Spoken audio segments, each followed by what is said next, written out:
अरबों डॉलर के नुकसान और वसी पैमाने पर मुल्की और गैर मुल्की मुखालफत की ताब ना लाते हुए आखिरकार ट्रंप ने दिल की बात उगल डाली। असल में ट्रंप ने अब अमेरिकन अवाम से ईरान जंग के हवाले से खिताब करना है, लेकिन खबरें पहले ही आ चुकी हैं कि खिताब का लुब-ए-लबाब क्या होगा। रॉयटर्स के मुताबिक ट्रंप चाहता है कि इस जंग को 2 से 3 हफ्तों के अंदर अंदर बंद कर दिया जाए। असल में ट्रंप ने इस जंग में खुद को फातेह डिक्लेयर कर लिया है और कामयाबी के नए और खुद साख्ता स्टैंडर्ड्स इजाद कर लिए हैं। आप अगर गौर करें तो अमेरिका ये जंग हार चुका है और ट्रंप को ईरान के साथ टकराने के नतीजे में सिवाय रुसवाई के कुछ हासिल नहीं हुआ। लेकिन ये साहब तो नाकामी को भी कामयाबी का नाम देते हैं, तो दुनिया इस पर सिर्फ हंस ही सकती है, लेकिन इस बंदे को इससे भी कोई फर्क नहीं पड़ता। आप दुनिया को तो छोड़ें, खुद अमेरिकन इसको सीरियस नहीं लेते। अब खैर, ट्रंप का कहना है कि चाहे ईरान के साथ कोई मुआहिदा हो या ना हो, हम इस जंग से खुद को विड्रॉ करने जा रहे हैं। असल में नीटो मुमालिक ने इस जंग में ट्रंप को ठींगा दिखाया है, जिसका इसे बहुत गुस्सा है और अब ट्रंप चाहता है कि अमेरिका खुद को नीटो मुमालिक से अलग कर ले, क्योंकि जरूरत पड़ने पर ये लोग मदद तो करते नहीं, तो इनके साथ अलायंस रखने का फायदा क्या है।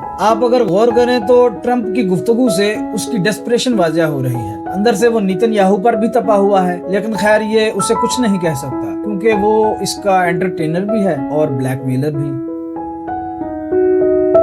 अजम टीवी को सब्सक्राइब कीजिए, वीडियो को लाइक कीजिए, शेयर कीजिए और कमेंट सेक्शन में अपनी राय का इजहार ज़रूर कीजिए।